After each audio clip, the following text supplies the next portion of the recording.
ఈరోజు కేంద్రంలోని బీజేపీ ప్రభుత్వం చాలా దుర్మార్గంగా విద్యుత్ సంస్కరణలను చాలా వేగవంతంగా ముందుకు తీసుకొస్తుంది. ఈ సంస్కరణలు చేస్తే మాత్రం రాబోయే కాలంలోన రైతాంగానికి గాని, ముఖ్యంగా పేదవాళ్లకు, ముఖ్యంగా దళితులకు లేదా గిరిజనులకు ఫ్రీగా ఇస్తున్నటువంటి విద్యుత్ కూడా అందనటువంటి పరిస్థితి ఏర్పడుతుందని చెప్పేసి పెద్ద ఎత్తున ప్రజాస్వామ్యవాదులు గాని లేదా దానిపైన అనుభవం ఉన్నటువంటి అనేక మంది ప్రొఫెసర్లు గాని లేదా విద్యుత్ రంగానికి సంబంధించిన అనేక మంది మేధావులు ఈరోజు తెలియజేస్తున్నారు.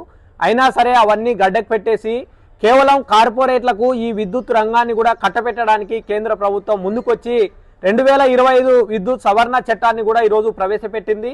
ఇందులో ప్రధానంగా మనం పరిశీలిస్తే కన్నా ఇప్పటికే 2020 సంవత్సరం తర్వాత విద్యుత్ సంస్కరణలకి అప్పుడే చంద్రబాబు నాయుడు ప్రభుత్వం ముందుకెళ్తే అప్పుడున్నటువంటి లెఫ్ట్ పార్టీలు కానీ లేదా కాంగ్రెస్ పార్టీ కానీ పెద్ద ఎత్తున బషీర్బాగ్ ఉద్యమం చేస్తే 3 కార్యకర్తలను కూడా ఆ రోజు బలిదానం చేయడం అనేది జరిగింది.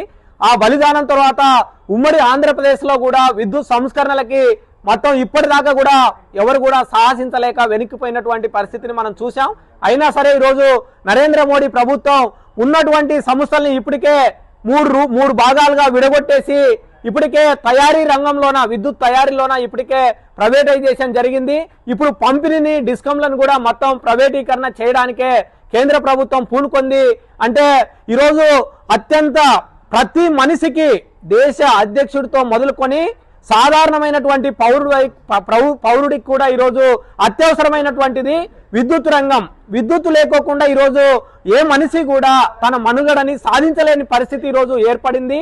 అంటే టెక్నాలజీని కానీ ఉపయోగించాలన్నా లేదా ప్రతిరోజు మనిషి తినాలి అంటే కూడా ఆయన తినే ఆహారం తయారు చేసుకోవాలన్నా ప్రతి దానికి కూడా విద్యుత్ అనేది అవసరం. కాబట్టి ఈరోజు కార్పొరేట్లకి విద్యుత్ పైన కన్నుబడింది.